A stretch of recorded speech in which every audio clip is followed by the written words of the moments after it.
When shadows fall and spirits howl, zombies stalk and madmen prowl, monsters lurk and victims shiver. Thrills and chills they will deliver. Arise from your graves and get in the mood. It's time to join the spooky dudes.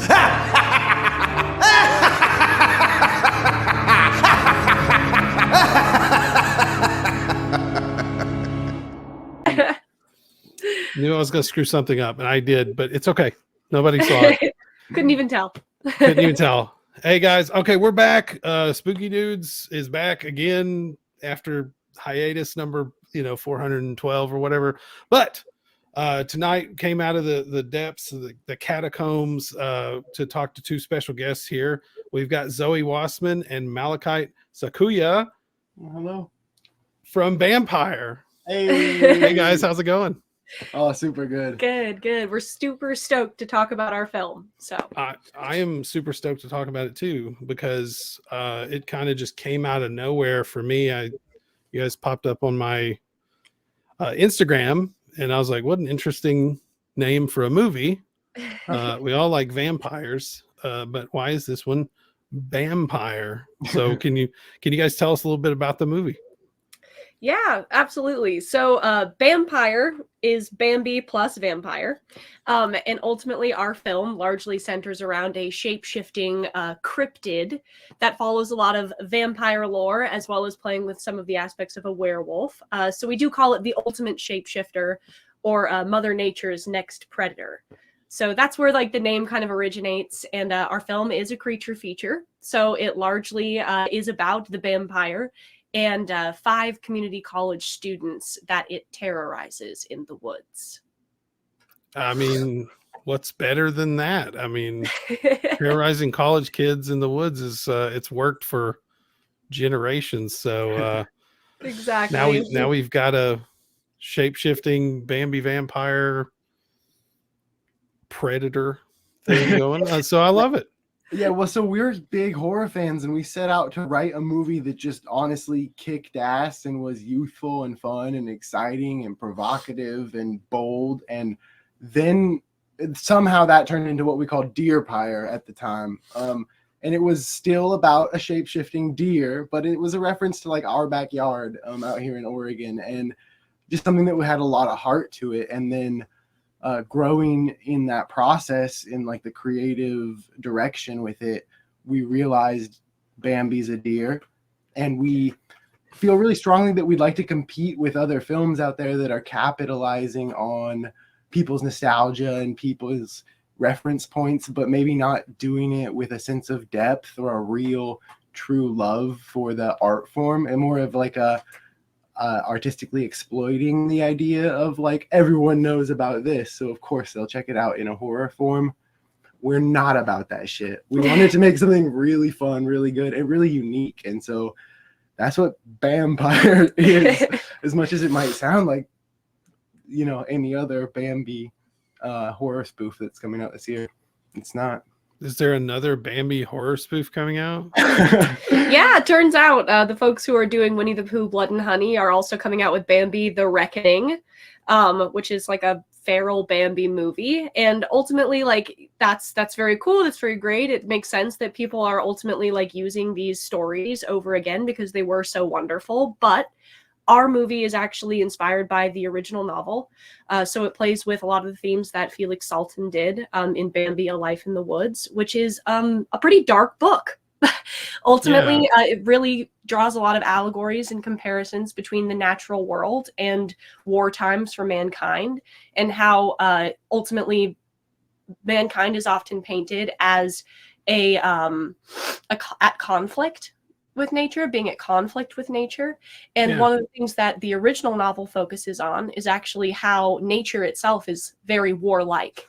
And so while man may be separate by our own volition from nature nowadays, there's actually a lot of comparisons that it draws between the way that we treat each other and the way that nature itself treats the animals within it and the creatures within it trying to survive. nature. So we kind of play with that idea a little bit more deeply and really bring in a lot of themes from the original story and not the cartoon remake, though our movie does have some cartoons in it. Okay. I love that, by the way. I mean, the first thing, yeah, and look, to be fair, I've not seen the Winnie the Pooh horror movie or anything, but that's the first thing that came to mind when you mentioned the kind of the horror spoof route that capitalizes on, and I'm sure there's gonna be like Steamboat Willie. Yep. What is the asylum that makes all those direct to video?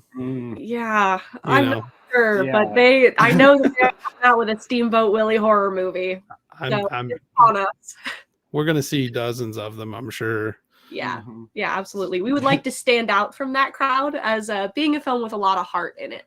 A lot of story, a lot of complex ideas that we're dealing with, and we've really enjoyed creating it. That's been a really big part of the experience for us, is that we were actually boots on the ground there during every part of production, pre-production, the actual filming of the movie. Malachite is actually one of the lead actors, in addition to being a creative force behind the project. So we're really deeply invested in this piece, and it really, really comes from the heart of, every person who was involved. Everyone really gave this project their whole heart. Awesome. Well, I'm glad to hear it. Not like I said, the clips y'all sent were really cool. I mean, it definitely it looks like a very well put together movie, right? Like, it doesn't look like, hey man, let me show you my movie in the trunk of this car. Not that there's anything wrong with that, but like, totally. It looks very professional. So we got the Bambi story and we've got shape shifting and whatnot. What were some influences behind the movie though? What kind of movies did you guys watch and go, this is what's pushing me to make this movie? Gosh, so to answer that question in one way, we've been inspired by a lot of low budget films that ended up becoming household names that found like cult classic level success or otherwise. So things like Evil Dead has been a huge inspiration to us, or like the Blair Witch Project. Just kind of on a core level of like, how do you, with such a limited amount of resources and being like a truly indie crew of like more than half of these people are my literal friends. It's not like we just hired out like a filmmaking crew for it. We really strategized to put together like who's done it before and how can it be done with this level of resources. And so, yeah, those are a couple that come to mind as people who have found that level of success by just putting a really good idea out there and putting a lot of heart into it, and then being creative about what other resources were going to be used, because there weren't a lot of them. Have you guys made anything else before this, or is this like the first? Yeah, we've made a short film. Our production company has made a short film but it was a no budget short film. Yeah. So this is our first film with a budget, and it's our first narrative feature. As an actor, I've done multiple features and stuff like that. So in different roles, we've been involved in like local independent filmmaking I've been doing it for like 7 years, and Zoe for a lot of years too. So we've done a lot of projects, but this is this is us finally putting together, feeling like we have built the knowledge base and putting together sort of our version, with the help of some amazing local people who really got on board and helped bring it into the light. Like our director, Taylor Morden, he's a lot of the passion and the creativity behind all of this too.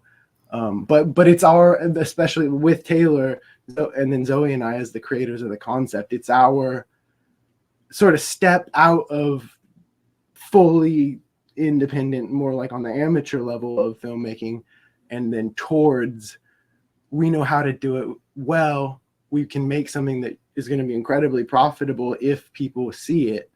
But taking that risk of like, okay, it's time to invest in it and elevate it instead of continuing to be in the back of the trunk car sort of. Yep. That's where we've been for a while. Yeah. So we definitely view Bampire as one of our big steps as a company to really show the world that our little communities actually really got some talented voices here. And we knew that was a part of what we had to offer, but actually utilizing them well and having a project that everyone was inspired by and believed in enough to commit so much of their time to it when it isn't, the thing that they do professionally. All of those pieces really needed to come together in their own time. And so building our crew, finding our director, writing the story, like there was so much that went into it from the ground level to make it possible to do as an independent, low budget film company. So it is our first project, but it's definitely a big step for us.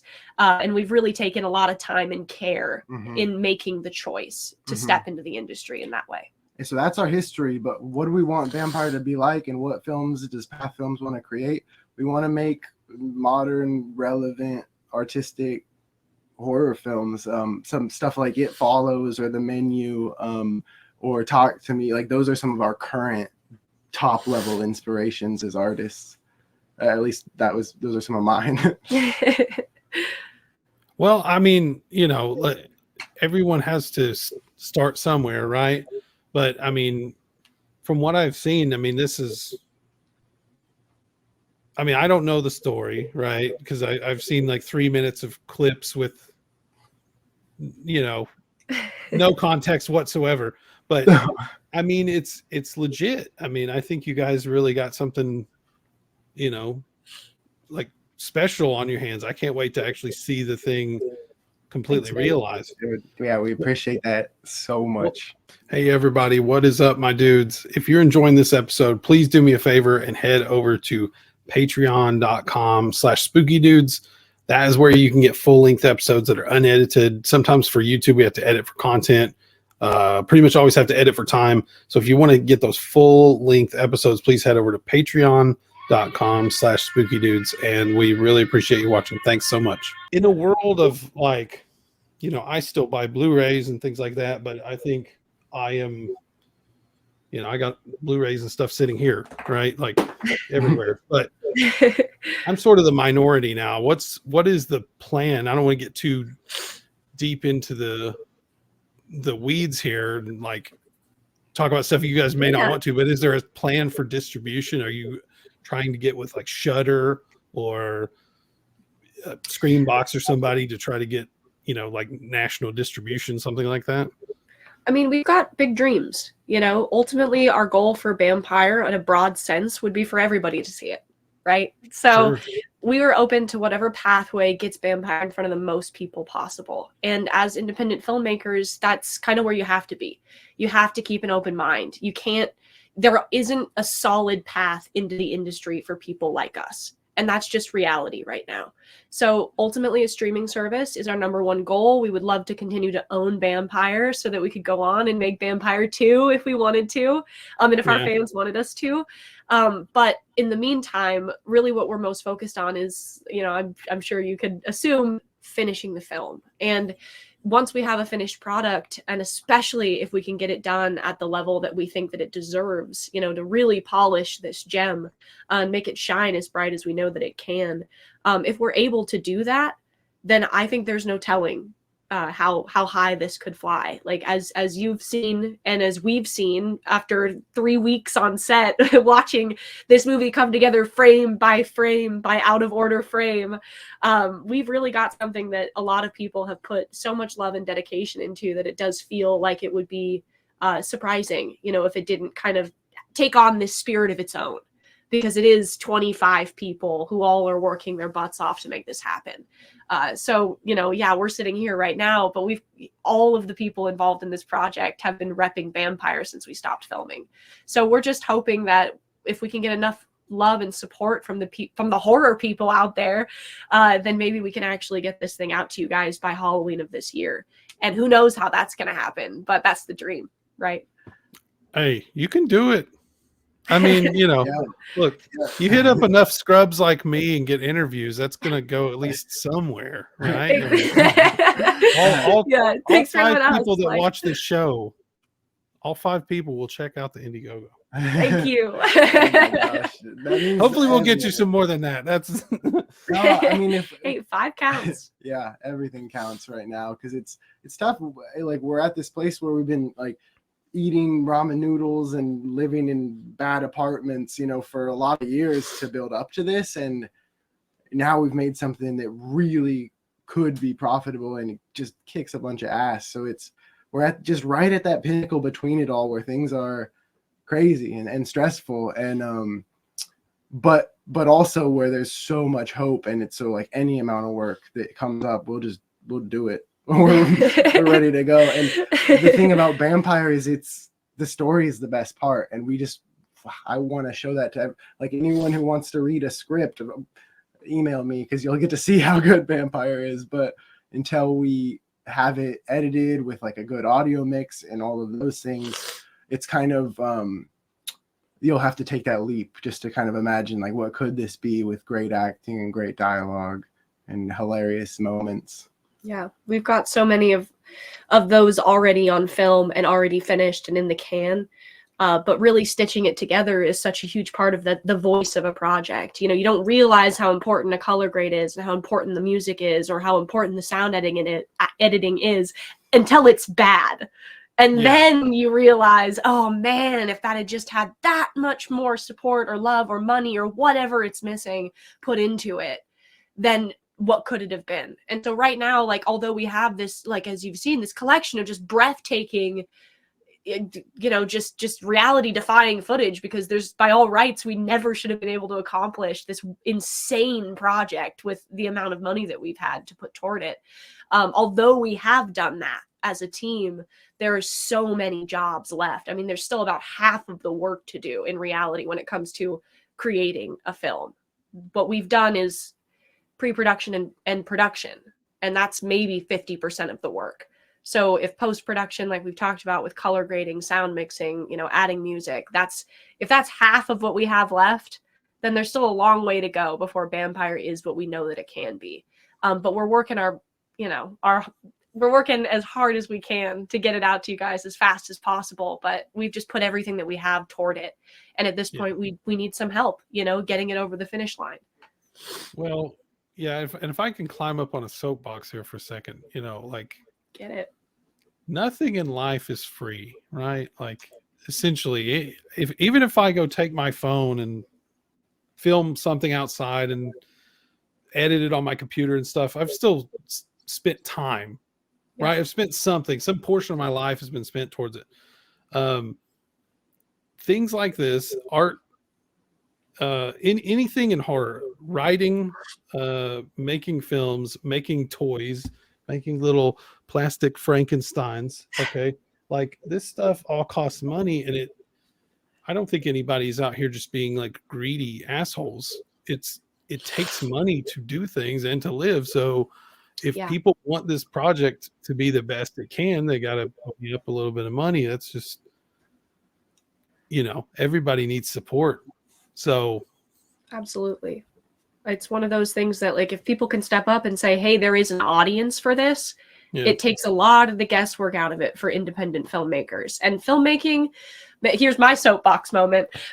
It is the most expensive hobby that you could have. You have to employ so many people for such like lengthy periods of time in order to really develop a professional quality product that there is just absolutely no shame in needing help with it. It is something that right now in America, people are spending millions, not thousands, millions of dollars to do. So to do it at our level with a budget that is well under $100,000, and by well under, I mean under half. And so that's a budget from the 80s that we're talking about that we used to make this movie. If that's the level of resources that you have to put towards your project, please ask for help. Because ultimately, like, it's enough to maybe get the engine going if you've got 25 people who are willing to go above and beyond, spend 200% of their time for 2 weeks creating this piece of artwork with you. But for most folks, where they're at in their independent filmmaking career, they are going to need support. And we have to start anteing up if we want that uncensored artwork to come into the industry and to be a part of what we're allowed to consume, because that's what we're asking for. You know, that's, as I think horror fans especially, we want something original, we want something shocking, we want something sensory, we want something that we've never seen before. And if that's what we're asking for, then ultimately, like, we may not get that out of major studios. We may not even be able to get that out of union-based projects. Where we're going to get that is from independent artists making a vision together that has been unedited based on profit margins and quotas that you have to meet and these other variables that just really aren't a part of whether this is actually a good piece of artwork. Yep. Well said. And don't listen, folks out there, don't bitch about there being nothing original and it's all remakes and it's all Marvel and it's all this and that, and then not support independent horror. I'll say it every time I do this show. It's an issue. Film has been driven by the business side because the films that get made are the ones with the large budgets, and the studios working with that much money are oftentimes driven by the profit margin and the success chance rather than the boldness of what statement they want to make with their art. And it's like, when people do make bold statements with their art, that's how you get good art. It's a completely different process than making money. And unfortunately, it's been a money-based business. But now that there is the opportunity for smaller groups to get films funded and then rise to the top even of the film industry, but be homegrown artists who still maybe maintain that integrity, like breaking into that industry is the time for it. And nobody wants to see the boring movie that, you know, was already made last year and will for sure make a little bit of money because it has a fan base. Like, like that new Hellraiser film was booty. I'm just gonna say one. That movie was not for me. And the one on Hulu, the newest one, I was not about that film because of the villain being his story being so disconnected from anything that ever interested me. But we're talking about the Lady Pinhead one. Yeah. Yes, the newest Pinhead with the guy with the accordion inside his body. I should really watch that. Apparently, like I haven't seen it. I mean, people. The thing is, it came out.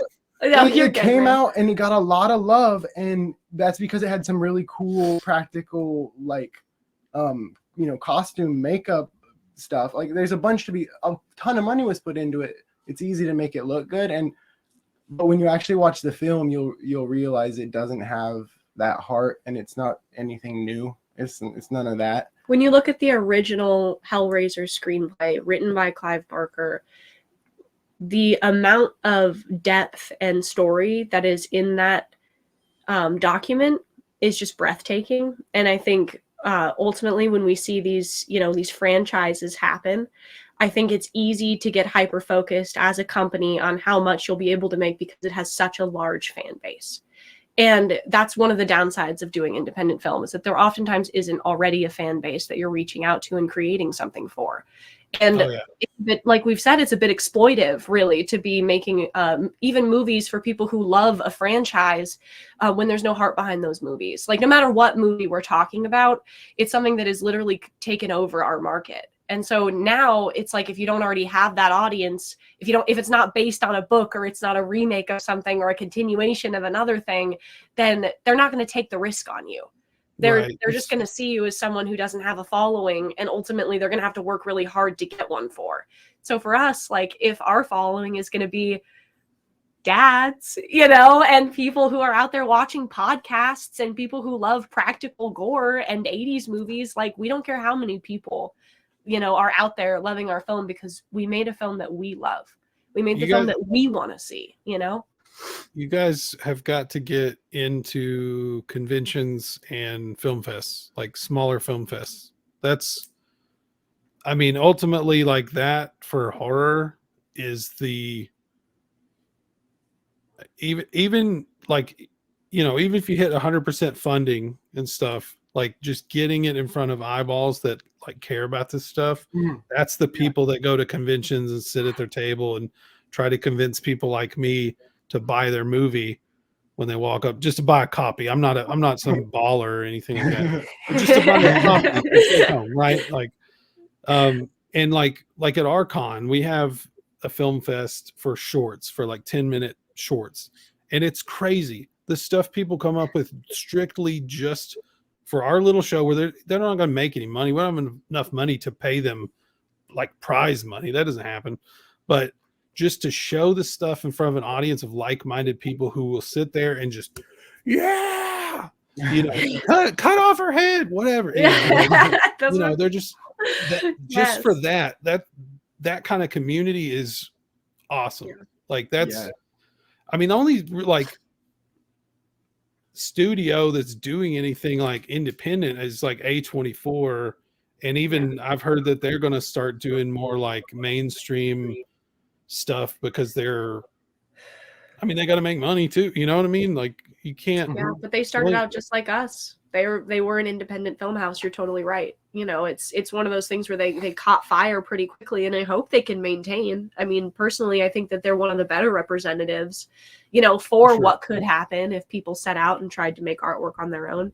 But it is inevitable. It's like the second that the profit becomes the highest motive, it's what are you going to do?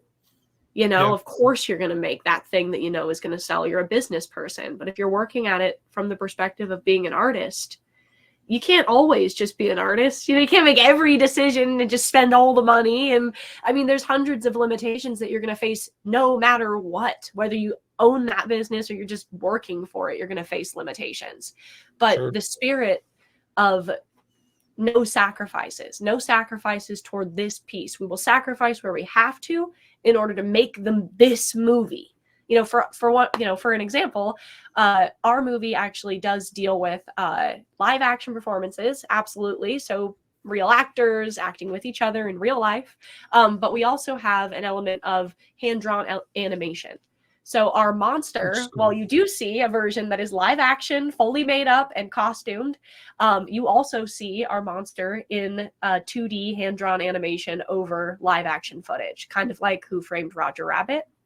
Okay. So we have this like strategy in place because when we set out to write this piece, we didn't know how we were going to do half the stunts that we had written into the screenplay. We knew that they needed to happen to make the story make sense and to have the climax that we wanted. But ultimately, we didn't know how we were going to achieve, you know, having an actor ripped out of a moving truck by an antlered beast, right? At our budget level with no stuntmen and no trailer that we can pull a truck on, and, you know, like 100 different limitations that we were facing. Well, in cartoon, our actor can not only be ripped out of a truck by an antlered monster, the antlered monster can climb around on the outside of the vehicle. It can rip him clear in half if it wants to. Suddenly, the options are endless, and we've made no sacrifices to the artwork. We've taken down the amount of time that we're spending on set for the limited amount of days that we actually have to film this thing, and we've still managed to maintain our integrity as artists and the piece's integrity. So it's one of those moments where, like, if you're always just thinking like, well, how do I get it done, how do I meet this deadline, how do I meet this profit margin, maybe you're not adapting. Maybe you're not thinking, well, what if the most important thing here was not staying on budget or was not spending the least amount of money that we can? What if it was telling the story right? Then what?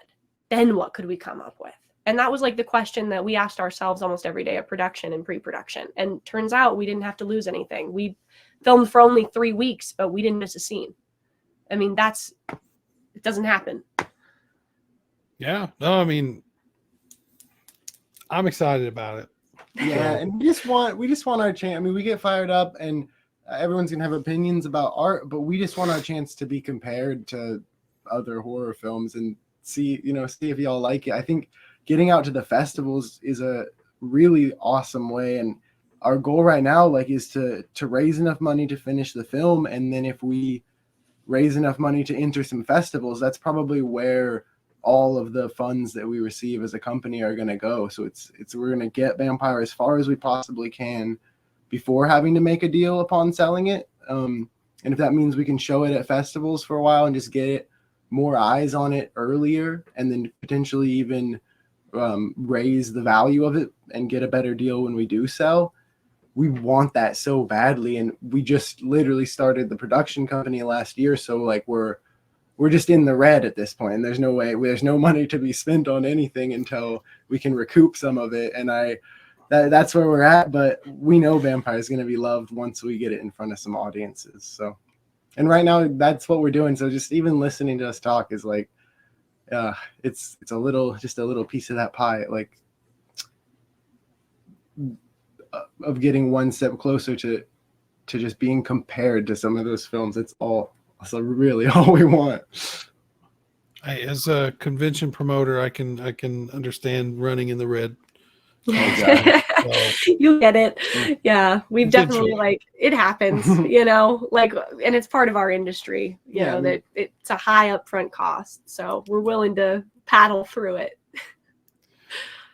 Well, with that, I would encourage everybody watching, and those of you watching later on YouTube or Patreon or whatever, or Twitch, whatever we're on, check out Bampire.com. It's running in the ticker there somewhere, but that will take you guys to the Indiegogo, and you guys can absolutely reach this goal. So I will share this also on my social medias and stuff like that, and we'll get this to all 5 people that care about this show. Thank you to all 5 of you. Thank you guys. And also, you know, not to be that guy, but it's www.bampiremovie.com. Damn it, Bampire. No worries. Movie. We all done it once now today. So did I put it right? Yeah, I did it right. It's right in the ticker. Yeah, the ticker is Don't so listen to me, point. just read it. Just read it. Bampiremovie.com. Yeah. Perfect. I love it. What's up, my dudes? That's the end of this episode. But if you'd like to get the rest of the interview, head on over to patreon.com/spookydudes, where for as little as $1 a month, you can get full-length episodes, unedited for time, unedited for content, and much, much more. Go check it out. It's patreon.com/spookydudes. And thank you very much.